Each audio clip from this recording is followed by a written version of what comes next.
satisfied. I call the honourable member for Fremantle. Thank you, Deputy Speaker. And I am so sorry that I do not have not only my full 5 minutes but much longer, because there are so many things that the member for Tangley has just said that I would like to respond to. He should get in contact with the former Treasurer and former Minister for Transport, one of about 17 Ministers for Transport in the current Western Australian government, and ask him about the project that he's just been talking about. But the Perth Freight Link, it's a fraud. It is an absolute fraud. It was announced before Infrastructure Australia ever caught sight of it. It was not assessed by Infrastructure Australia in advance of its announcement. There was never a cost-benefit ratio analysis. There was never any planning. There still isn't. We've learned this week from Infrastructure Australia that a detailed project proposal beyond Row 8 hasn't even been received, and the Commonwealth funding certainly isn't going to be provided. But let's get to productive infrastructure more broadly.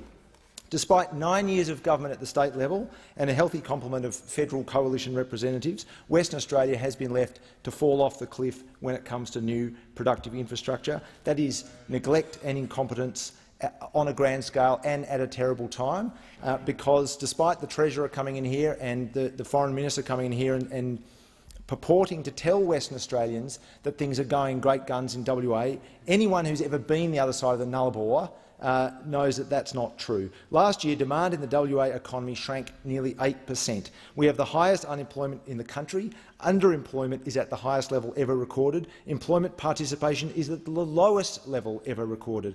We desperately need any investment in productive infrastructure, and from the Western Australian Liberals and the Coalition Liberal combo, we've had nothing, absolutely zero. All we get now are threats from the Minister for Urban Infrastructure that if God forbid, the people of Western Australia should dare to choose another government, that they will withhold Commonwealth funds. And I dare him, and I look forward to campaigning in coalition-held seats in Western Australia on that promise. Less than nothing for the people of WA. See how that goes for you next time. I tell you what, it's going to be a great campaign. We're going to love it. The record, I think the member for Fairfax asked for some facts. The former Labor government invested more in public transport than all previous governments combined.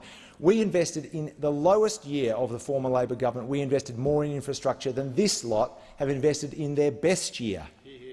We doubled infrastructure funding on a per capita basis in Western Australia, and federal Labor and state Labor have a vision when it comes to productive infrastructure in that state. We want the Kwinana Trade Coast developed. We want the second stage of the floating dock at the Australian Marine Complex. We want Metronet, all of these things that will unlock productivity and create jobs in Western Australia.